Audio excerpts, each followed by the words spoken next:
Waalaikumsalam warahmatullahi Waalaikumsalam wabarakatuh.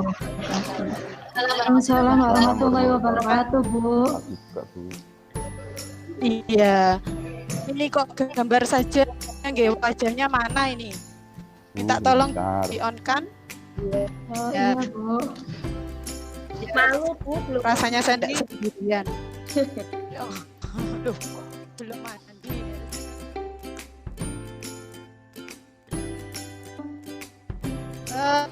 Bagaimana kabarnya Nana hari ini? Alhamdulillah. Alhamdulillah Baik, baik, Bu. Alhamdulillah baik. Sudah bisa. Iya. Alhamdulillah. Pun di tengah-tengah pandemi ini semoga kita selalu diberikan kesehatan, jaga kesehatan ya Nana. Amin, amin. Ya. Amin. Jaga kesehatan selalu ya. Ya. Ini sudah rapi semuanya. Meskipun enggak pakai gam, yang penting rapi ya, bersih gitu. Baik, sebelum pelajaran kita mulai, awali dulu dengan berdoa semoga nanti dalam pembelajaran dan dapat ilmu yang barokah. Ya. Ekwan minta tolong dipimpin berdoa untuk Ya, Bu. ya. Kita berdoa dulu ya. Mari teman-teman sebelum Monggo dipimpin, belajar minta bantuannya. dimulai, kita berdoa dulu. Berdoa. Silakan.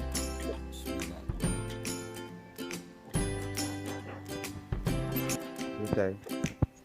Amin.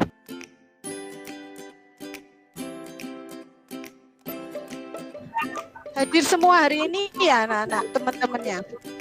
Hadir, Bu. Hadir, Bu. Hadir, Bu. Tapi ini. Semuanya hadir ya. Lihat semua tampil di sini, ada Abi, ada Rizka, Widya, Yeti, Neda. Nanti presensi lebih lengkapnya Ibu sudah bagi link presensi melalui WhatsApp group dan Microsoft Teams ya Nana. Jadi buat catatan Ibu nanti terkait kehadiran yang hari ini tidak masuk, bisa ngisi di link yang sudah Ibu bagi buat catatan Ibu, begitu ya. Nggih, Bu. Ya, Bu. Oke, jangan lupa isi presensinya nanti ya. Baik, kita mulai pelajaran hari ini. Bahasan kita pagi hari ini mengenai kertas kerja anak-anak, atau sering disebut dengan neraca lajur, atau istilah English Counting-nya adalah worksheet.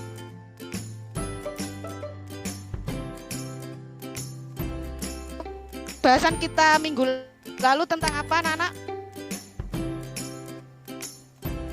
Jurnal penyesuaian, Bu. Ya, ada yang masih ingat? Ekwan? Ya, siapa ini yang jawab? Rizka. Saya, Bu. Rizka absen. Bu. Oh iya, jurnal Poin ya? penyesuaian.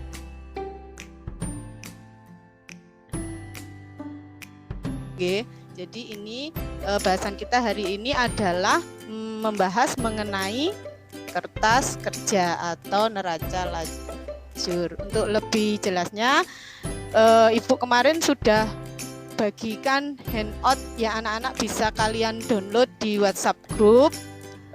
Tadi malam sudah ada yang buka atau sudah dibaca? Belum, Bu. Sudah sama sekali. Bu, tapi belum dibaca. Download, Bu. Download, Bu, semalam nggak bisa download. Baru download, Bu. Oh gitu. Banyak tugas, Oke. Bu, banyak Ya sudah, tugas. Ya, yang penting sudah terkirim semuanya kan ya untuk bahan ajarnya itu. Nanti hari ini saya tayangkan PowerPoint terkait materi kertas kerja. Sekalian kalian juga buka materi atau bahan ajar yang sudah saya bagikan, yang sudah kalian download itu. Ya, Nah, ya itu, Bu. Biar bentar. lebih jelas. Saya PowerPoint berikut ya Nana. Bahasan kita pada pagi hari ini adalah tentang neraca lajur atau kita sebut sebagai kertas kerja. Ini istilah yang sekarang ya Nana. Untuk yang neraca lajur ini istilah dulu, tapi saya sampaikan di sini. Kemudian English content-nya biasa kita sebut worksheet pada perusahaan jasa. Oke, slide berikutnya.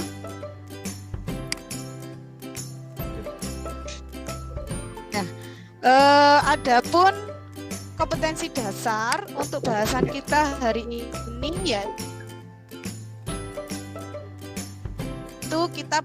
yaitu menganalisis akun-akun yang terkait dalam penyusunan neraca lajur atau kertas kerja untuk perusahaan jasa. Kemudian untuk KD keterampilan yaitu tentang menyusun neraca lajur pada perusahaan jasa. Adapun tujuan yang nanti kalian bisa dapat kita harapkan setelah kalian nanti mempelajari materi ini, yang pertama kalian mampu mengidentifikasi berbagai bentuk format neraca lajur dengan teliti. Yang kedua, kalian nanti diharapkan mampu menganalisis akun-akun yang terkait dalam penyusunan neraca lajur pada perusahaan jasa dengan tepat. Kemudian yang ketiga, mengaitkan hasil posting transaksi penyesuaian ke buku besar dengan penyusunan neraca lajur dengan benar. Dan yang keempat, kalian nanti diharapkan mampu menyusun neraca lajur pada perusahaan jasa dengan baik dan benar. Itu tujuannya hari tadi, bahwa neraca lajur ini atau kertas kerja kita susun setelah kita menyusun neraca saldo setelah buku besar dan jurnal penyesuaian sebelum kita menyusun laporan keuangan. Maka dari itu tadi saya tanya apakah kalian sudah menguasai jurnal penyesuaian. Ini harus kalian pahami dulu jurnal penyesuaian minggu yang lalu pada bahasan minggu lalu. Itu ya Nana. Baik, berikutnya slide berikutnya. Nah, ini pengertian kertas kerja. Ya, pengertian kertas kerja. Kertas kerja merupakan suatu daftar atau tempat mencatat neraca saldo, penyesuaian serta menggolongkan akun buku besar yang dipergunakan sebagai alat bantu dalam penyusunan laporan keuangan. Karena bentuk kertas kerja ini berlajur-lajur, maka kertas kerja sering disebut sebagai neraca lajur. Adapun tujuan atau manfaat dalam penyusunan neraca lajur ini atau kertas kerja, yang pertama memudahkan penyusunan laporan keuangan. Yang kedua, sebagai sarana menggolongkan dan meringkas informasi neraca saldo. Yang ketiga, meminimalisir kesalahan penyusunan laporan keuangan. Keempat, memperkirakan hal-hal yang mungkin nantinya akan terjadi. Jadi ini tujuan atau manfaat disusunnya kertas kerja. Berikutnya. Nah, ini ada macam-macam bentuk format kertas kerja atau neraca lajur. Ada 6 kolom, 8 kolom, 10 kolom, dan 12 kolom ya Nana. Bisa diperhatikan? Oke Bu, bisa Bu. Tampak ya? Tampak Bu. Halo. Oke. Ya. Iya, jadi Tampak, Bu. umumnya kita nanti menyusun kertas kerja ini dengan menggunakan 10 kolom anak-anak ya, yang di dalamnya terdiri dari ada nomor akun, nama akun atau nama perkiraan, terus kemudian apa lagi kalau tampak sebutkan yang 10 kolom. Neraca saldo, Bu. Neraca saldo, Ya, berikutnya penyesuaian, Penyesuaian. neraca saldo disesuaikan Laba rugi. Laba rugi, terakhir neraca. dan neraca. Ya, ini yang kita buat nanti umumnya ini, tapi ada beberapa kolom ini hanya untuk kalian tahu saja ada bentuk-bentuk format kertas kerja. Kalau yang mungkin yang 6 kolom untuk yang perusahaan yang ruang lingkupnya lebih kecil, tidak terlalu kompleks begitu ya. Tapi umumnya kita menggunakan 10 kolom supaya mudah gitu ya Nana. gitu. Nah, berikutnya. Nah, ini adalah setelah kalian tahu bentuk-bentuk kertas kerja, berikutnya di sini ada gambar terkait prosedur penyusunan kertas kerja atau neraca lajur. Nah, yang pertama, kalian menyiapkan data neraca saldo. Jadi di kolom neraca saldo itu adalah data dari neraca saldo setelah buku besar. Kemudian penyesuaian itu nanti data dari jurnal penyesuaian yang sudah kalian susun. Nah, neraca saldo setelah penyesuaian ini adalah hasil dari memindahkan neraca saldo dan jurnal penyesuaian. Kemudian kolom laba rugi itu adalah untuk dari datanya dari neraca saldo setelah penyesuaian ya, yaitu akun nominal, yaitu terdiri dari pendapatan dan beban. Yang berikutnya adalah perubahan modal, itu nanti akun-akun tentang modal awal, ada prefer, ada laba atau rugi dari hasil laporan laba rugi, kemudian kita peroleh modal atau ekuitas akhir. Berikutnya adalah kolom neraca, itu adalah untuk mengisi akun-akun real dari neraca saldo setelah disesuaikan. Itu tahap-tahapan. Saya tanyakan, jika pada kolom laba rugi akun kredit lebih besar daripada kolom debit, berarti perusahaan mengalami Rugi. keuntungan. Laku, Pak. Rugi, Bu. Iya. Ini kita tidak melihat pada kreditnya, kita cenderung kredit kalau lebih besar itu rugi ya anak-anak. Padahal kalau kita melihat di kolom laba rugi, kredit ini kan tadi isinya adalah akun pendapatan ya, akun pendapatan. Artinya pendapatan lebih besar daripada beban, maka perusahaan mengalami apa? Laba. Laba ya, ya kan rugi. Kita persepsinya bukan besar, itu selalu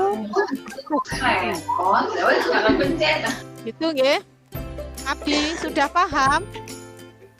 Oke, Bu. Sedikit-sedikit. Halo. Oke, Bu. Paham, Bu. Ya, Bu. Terima kasih. Iya, jadi itu tidak berarti kalau kredit lebih besar itu rugi, kita lihat. Nah, saya tanya lagi, untuk pendapatan ini sebelah kredit dan debit sebelah, beban sebelah debit, ini pengaruhnya kemana ya kalau di persamaan dasar waktu itu? Biasanya pengaruhnya kenapa pendapatan di sebelah kredit dan beban di sebelah debit, anak-anak? Halo? Dengar? Ya, Bu. Dengar. Laporan laba rugi, Bu, nggih. Nggih, laporan laba rugi. Nah, pendapatan kan di kredit ya. Lo beban Ya. di debit. Ini Debit. pengaruhnya kemana? Ke akun apa? Ke akun Modal. modal. Pinter. Siapa tadi yang jawab? Oh, pinter ya. Oh, Reda. Anak, itu penjelasan materi mengenai kertas kerja. Nanti Ibu akan bagikan LKPD untuk latihan kalian dalam materi kertas kerja ini biar lebih paham lagi. Di situ ada contoh soal, kasus yang ada jawabannya, kemudian ada soalnya. Kalian juga bisa lihat langkah-langkah atau dalam contoh soal yang berikan ya. Jika ada yang ditanyakan nanti bisa chat melalui Microsoft Teams atau WhatsApp group anak-anak ya. Kalian diskusikan dulu dengan teman-teman kalian.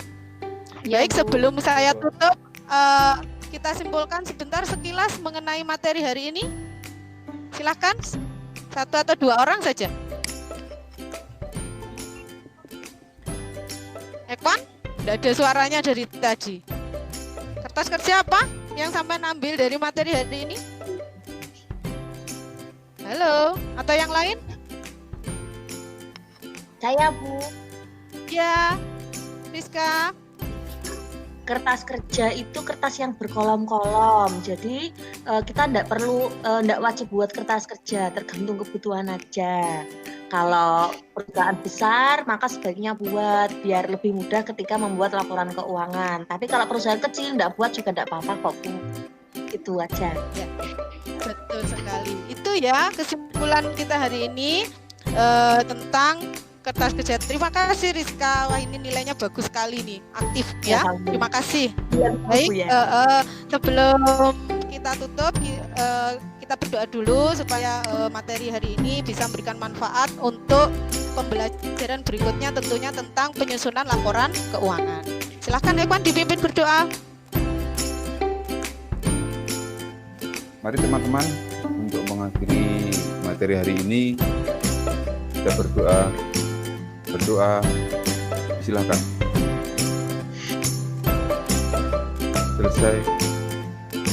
Terima kasih Ekwan, terima kasih semuanya. Semoga ilmunya bermanfaat. Kita ketemu lagi pada pertemuan minggu depan mengenai laporan keuangan ya. Saya akhiri. Wassalamualaikum warahmatullahi wabarakatuh. Waalaikumsalam warahmatullahi wabarakatuh. Terima kasih Bu Tami.